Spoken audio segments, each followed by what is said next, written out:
সোমবারই নিয়োগ দুর্নীতিতে ফের গ্রেফতার হয়েছেন বরঙ্গার বিধায়ক জীবন কৃষ্ণ সাহা। বাড়ির পাঁচিল টপকে পালানোর সময় তাকে ধরে ফেলেন ইডি আধিকারিকরা। তার আগে নর্দমার ধারে ছুঁড়ে ফেলেন নিজের দুটি মোবাইল ফোন। তারপরেই ছেলের বিরুদ্ধে আরও বিস্ফোরক অভিযোগ আনলেন জীবন কৃষ্ণর বাবা বিশ্বনাথ সাহা। জানালেন, জীবন জামিনে বেরোনোর পর তার বাড়িতে আর ঢুকতে দেয়নি বাবাকে। এমএলএ হওয়ার পর থেকেই ছেলে নানা ধরনের দুর্নীতিতে জড়িয়ে পড়েছে বলে অভিযোগ করলেন বিশ্বনাথ বাবু। আমি 1.5 বছর ধরে ঢুকতে পারছি না, সব জায়গায় জানি। যেদিন থেকে এসেছে, যেদিন থেকে ও জামিন নিয়ে এসেছে, সেদিন থেকে আমি বাড়ি ঢুকতে পারি না। আমার অনেক হিসাবপত্র আছে, কিচ্ছু করতে পারি না, যেতেও পারি না, বাড়িতে ঢুকতেও পারি না। আমি এত দরখাস্ত দিলাম, পিটিশন দিলাম, একবার মুখ্যমন্ত্রী থেকে জেলার সভাধিপতি, জেলার মানে জেলার বলে প্রেসিডেন্ট না কি বলে, ওকে দিলাম। আমাদের যে কান্দি থানার এমএলএ বর্তমান, ওকে দিলাম দরখাস্ত, বলে এলাম। তারপরে থানাকে জানালাম, থানাও কোনো অ্যাকশন করলো না, এমএলএ হয়েই কথা বলছে।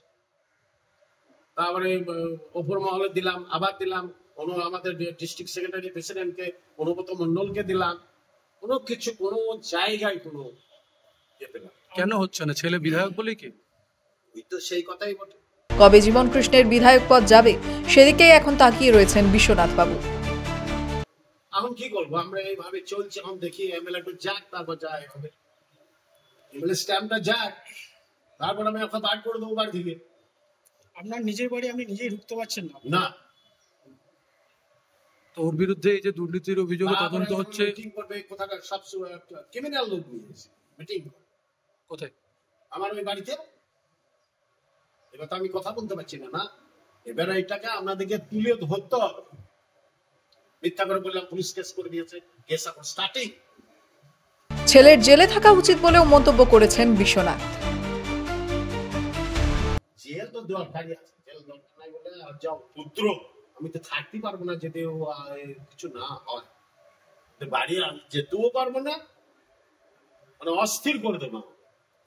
আমি তো চুপচাপ এখানে থাকি, ব্যবসা করি, কিছুই করি না। কিন্তু আমার তো নিজস্ব বাড়ি, সেখানে লাইসেন্স আছে, তোমার তো যেতে হবে মাঝে।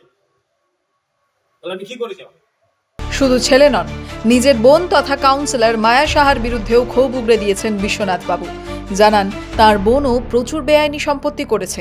আগে কিছুই ছিল না, একটা মিষ্টির দোকান ছিল। সবই হয়েছে জীবন বিধায়ক হওয়ার পর। Bureau report, the wall news.